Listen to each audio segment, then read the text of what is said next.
Welcome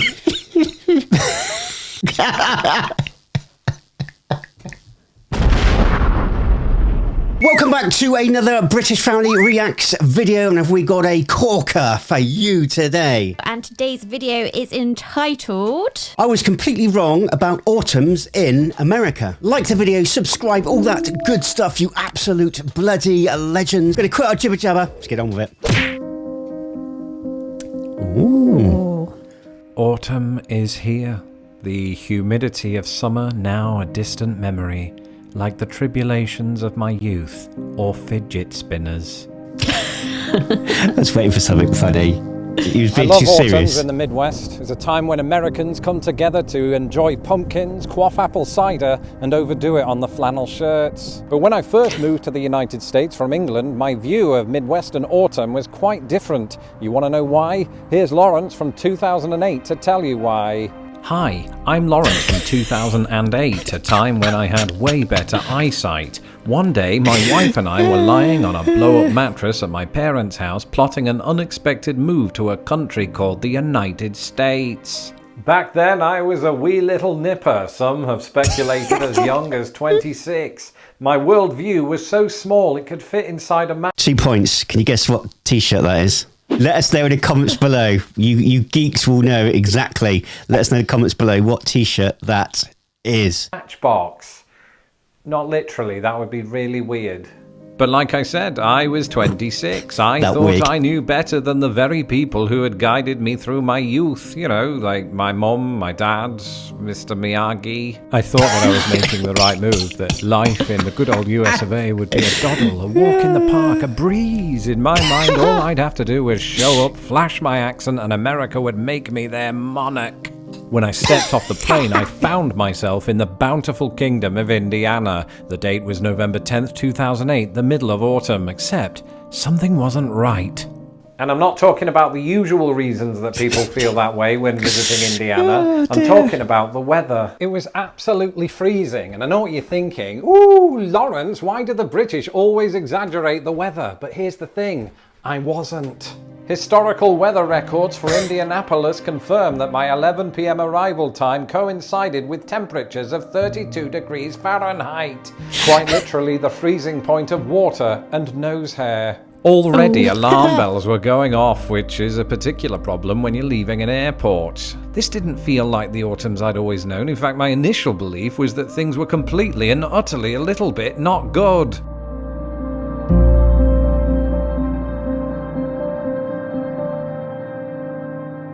Not 9 hours earlier, I'd been in London, where average November temperatures are typically 17 degrees warmer than those of my current predicament. It's often said that first impressions are everything. For a couple of years afterwards, I clung to the false notion that the Midwest didn't even have an autumn, that it cruelly transitioned from summer to winter, bringing November temperatures that aren't entirely fit for humans. But it turns out there were two glaring problems with this assessment. Firstly, the date of my arrival had simply seen an anomaly, with average November temperatures relatively on par with my hometown of Grimsby. Secondly, Indiana's actual winter...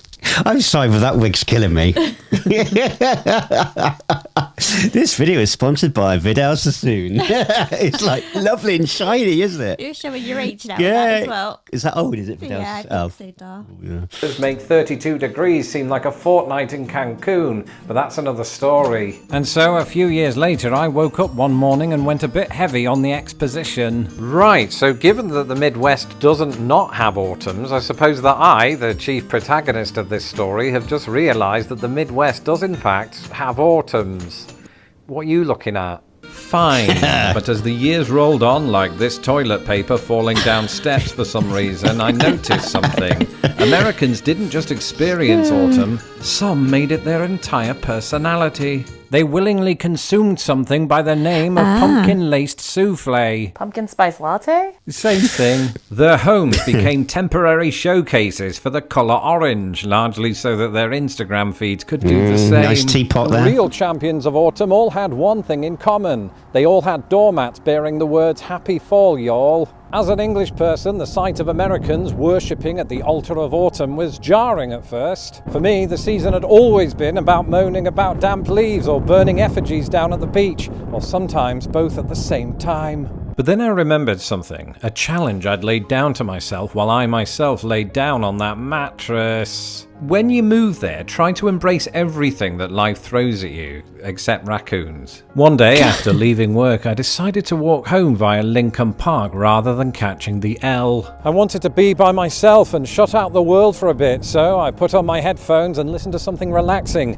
like BBC Sounds number 24, for example. As the crisp autumn air filled my lungs, I became entranced by the sight of a single leaf slowly falling to the ground. As it reached its destination, I realised it was one of thousands. The colour palette leaned heavily into green and orange, like the Irish flag or the head of an Oompa Loompa.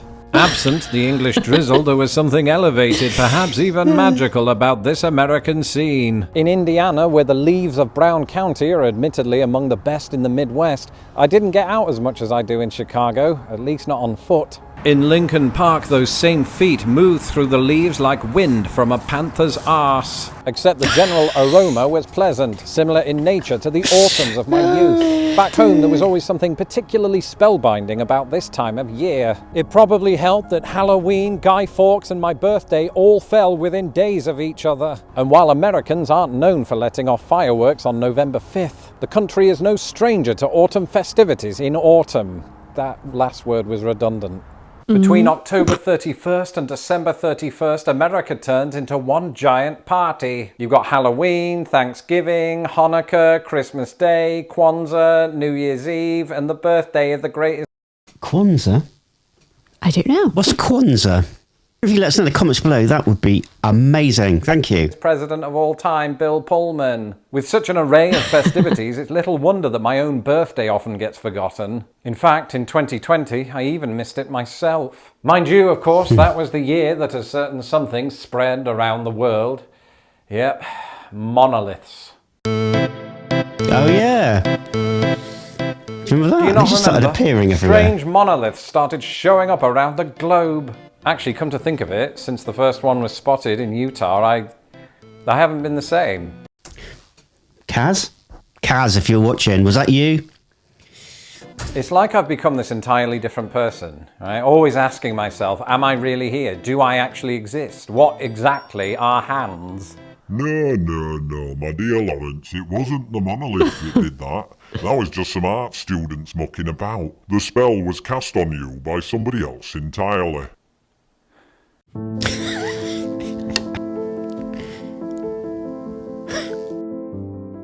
Been doing a lot of thinking recently, and I don't think that I can put this off any longer. I've decided that I'm going to change my name. To what?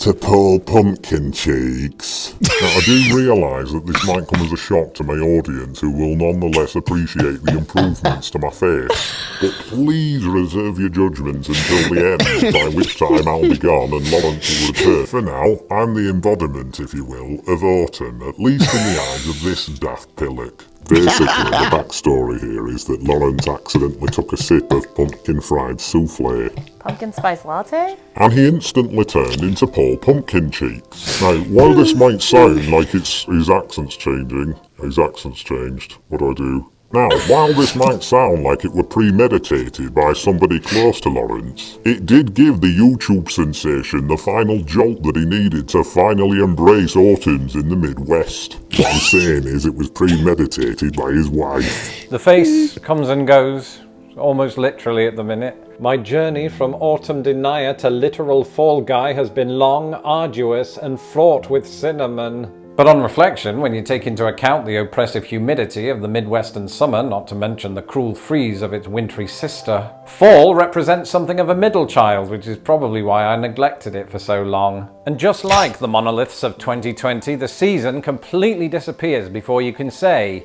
open the pod bay door.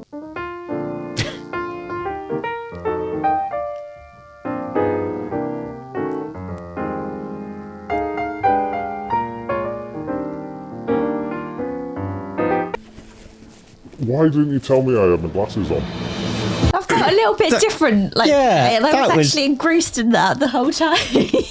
That was brilliant. The thing with Laurence is when he's being serious, you're just waiting for that cutting joke to come through. Absolutely brilliant, guys. If you did enjoy that, don't forget to like this video. It really, really helps us out. And if you would like to support the channel even more, we do have a Patreon. If you want to see your name appear over here, check out the link in the pinned comments for all the fun packed perks. And all that leaves us to say is, Take care God bless. and see you on the next video.